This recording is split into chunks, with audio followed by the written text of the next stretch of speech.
Any other questions? In a recent conference, Master explained that she got knee problems for taking the karma for a non-resident. Oh, yes. When Master takes on such karma from a disciple, does it have to be taken on Master's body? Or could it be paid off in another way? Oh, sometimes there can be other ways to do it, sometimes cannot, okay? Yes, Master. It depends. You see, if the Master, like, for example, Lord Jesus, he cannot do otherwise. Yes. Otherwise, he could have. Many other masters, same. It depends. Depends on what connection you have with that person, or what kind of karma she has. That cannot be diluted otherwise. Yes. Yes. Any other question, my love? Yes, Master. Could the blessing power karma nullifying work in such a case so Master doesn't have to take in on her body? Or that blessing power cannot be invoked for such a case? I see. I forgot to go there and get some. It's not that easy, you know. Otherwise, all the masters would have done that. Yeah, would have just gone to the karma nullifying area and then ease it off. Sometimes the master has to pay the price. Some, very little compared to the karma. Very little. I'm okay now. I'm better now. Okay, thank you very much. It's good to hear, Master. Don't worry, I'm tough.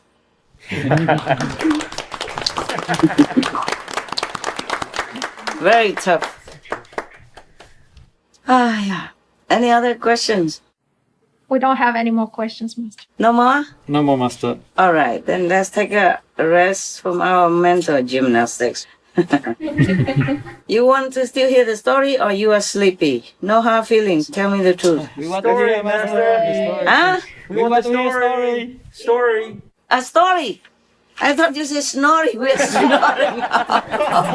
We want to hear. I thought, my God, isn't he so honest?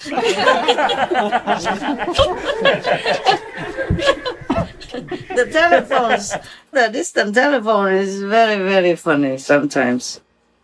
Last time we talked about Alexander, remember, huh? Yes, Master. Maybe I read this one. I'm not sure it is good. Let me see if I have chosen it. Oh, yeah, I did.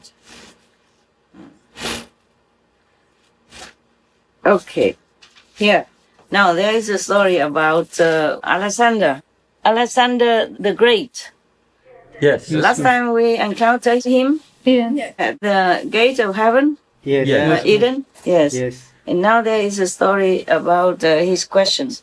He is asking somebody about something. Maybe we can study that. Maybe you can answer him. I have no idea. You know, we're still lucky, no? We have telephone and then we can talk to each other like this. It's wonderful, no? Yes, Master. So wonderful. Now, there is a story saying that there are 7 questions from Alexander the Great. Oh, 7 questions. Yeah, looks like he's like you. He asks a lot of questions. If he's here now, probably he can join your club. 7 questions from Emperor Alexander. Okay. Alexander from Macedonia was a very, very great warrior of our world. A lot of things were happening then. Huh? Okay. Yes. So he conquered all the countries from the North Africa to India. That's a very, very big, how to say, Territory. big territory that he has conquered. Yes, thank you. It's lucky I keep talking to you, otherwise my English will be gone and so never find it again. Now and again I have to talk to the Chinese and I was stumbling all the time because I forgot.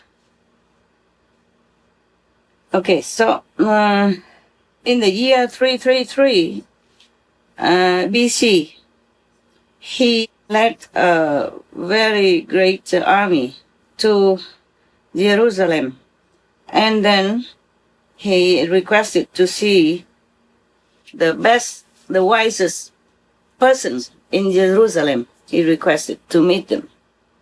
I think he wanted to ask them something. That's why it was. Alexander went to Jerusalem and asked to see the wisest persons there. When the other wise people came to him, Alexander told them, I love wisdom above all else in this world. If all of you can answer all my questions, I will let you live in peace. So the other wise persons there in Jerusalem kept quiet then.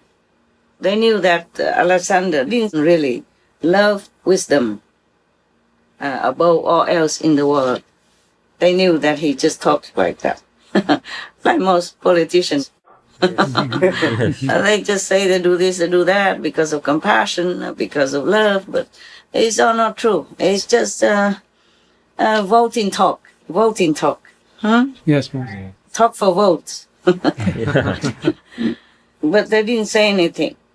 They have heard the things that Alexander has done when he went to Gordia, another place, somewhere else. Okay. So the Gordia people brought to Alexander a very long rope with many, many knots, beautifully done and very expertly done. They knotted the rope, the long rope. They knotted them many little knots and make it become like a balloon. Very, very complicated. And then they told Alexander, whoever wants to become the king of Gordia must have the ability to undo all the knots on this rope. Do you have enough intelligence to do that? They asked Alexander. Wow, what a question to the emperor.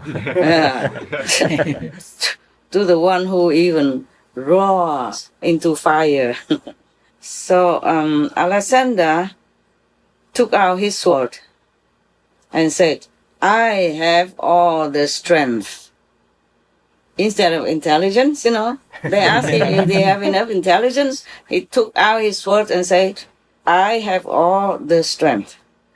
And then he cut all the knots from the rope into 1,000 pieces.